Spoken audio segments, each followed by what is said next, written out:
ముందుగా మురిస్తే పండుగ కాదంటారు. ఇప్పుడు టీడీపీకి తత్వం బోధపడింది. తమ సొంత పార్టీ చేసుకున్న సర్వేలోనూ వెనకబడింది. ఈ సర్వేలో 147 స్థానాల్లో వైసీపీ గెలిచే అవకాశం ఉందని టీడీపీ తేల్చింది. ఎన్నికలకు ముందే ఓటమిని ఒప్పుకున్న టీడీపీ నేతలు షాక్ అవుతున్నారు. ఈ మేరకు టీడీపీ వీడియో సోషల్ మీడియాలో వైరల్ గా మారింది. మొన్న సర్వేలో వస్తున్న ఫలితాలు చూసాం. ఇప్పుడు టీడీపీ ఇంటర్నల్ సమావేశంలో జరుగుతున్న వీడియోలో కూడా అదే కనిపిస్తుంది, వినిపిస్తుంది. రాష్ట్రంలో వైసీపీ దూసుకుపోతోంది. సీట్ల ప్రకటన దగ్గర నుండి ఫుల్ జోష్ కనిపిస్తోంది. ముందుగానే అభ్యర్థులను ప్రకటించి ప్రతిపక్షాలకు షాక్ ఇచ్చింది వైసీపీ. అలాగే సామాజిక బస్ యాత్ర, వైఏపీ నీడ్స్ జగన్, ఆడుదాం ఆంధ్ర వంటి కార్యక్రమాలు నిర్వహించి నిత్యం ప్రజలతో మమేకమైంది. రాష్ట్రంలో 4 చోట్ల నిర్వహించిన సిద్ధం సభలతో ఒక్కసారిగా ట్రెండ్ మారిపోయింది. వైసీపీ గెలుపు ఖాయమని తేలిపోయింది. ప్రజలు వైసీపీ వైపే మొగ్గు చూపుతున్నారని అర్థమైంది. దీనికి తోడు చంద్రబాబు నిర్వహిస్తున్న సభలకు ప్రజల నుండి అంతంత మాత్రంగా స్పందన రావడంతో క్యాడర్లో టీడీపీ నిరుత్సాహం మొదలైంది. టీడీపీ జనసేన మధ్య పొత్తు పొసగలేదు. సీట్లు సర్దుబాట్లలో చిచ్చు చెలరేగింది. క్షేత్రస్థాయిలో క్యాడర్లో సమన్వయం కొరవడింది. టీడీపీ కూటమిలో తిరుగుబాటు బావుట మొదలైంది. సర్వేలు కూడా వైసీపీకి వస్తాయని తేలడంతో టీడీపీ ఆశలు ఆవిరైపోయాయి. టీడీపీ జనసేన మధ్య సీట్ల షేరింగ్లో చాలా చోట్ల విభేదాలు తలెత్తాయి. దీంతో సీట్ల ప్రకటనలో విపరీతమైన జాప్యం ఏర్పడింది.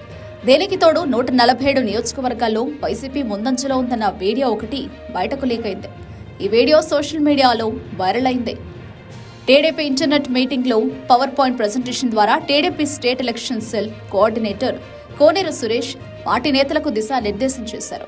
ఇందులో వైసీపీ గెలుస్తుందని లీక్ కావడం, వీడియో బయటకు రావడంతో టీడీపీ పరువు పోయినట్టు అయింది. 14లో మనకు 47.7 వచ్చింది, వాళ్ళకి 45.67. మార్జినల్గా 1-2%తోనే 14లో మనం విన్ అయ్యాం.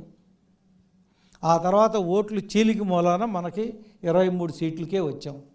లేకపోతే మినిమం ఓడిపోయినా సరే 65 నియోజకవర్గాల్లో ఈజీగా గెలిచేవాళ్ళం. అందుకని మనం మీకు ఇప్పటికీ చెప్పదలుచుకుంది ఏంటంటే, రాష్ట్రంలో 147 నియోజకవర్గాల్లో తెలుగుదేశం, జనసేన, బీజేపీ 3 కలిపితే ఓట్లకి వైసీపీకి ఓట్లకి మధ్య 5% గ్యాప్ ఉంది. అంటే 2% గ్యాప్ ఉంది.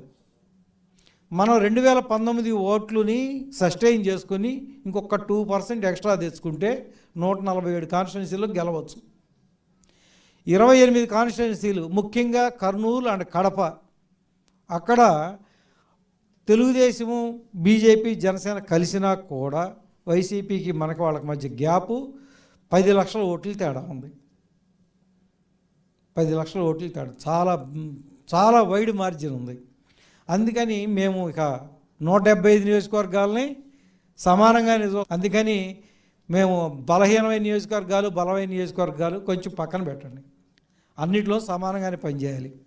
మేము తీసుకుంది ఏంటంటే క్రైటీరియా, అబోవ్ 35% వచ్చినటువంటి 2019లో అబోవ్ 35% వచ్చినటువంటి నియోజకవర్గాలను ఇప్పుడు కొన్ని తీసుకున్నాం.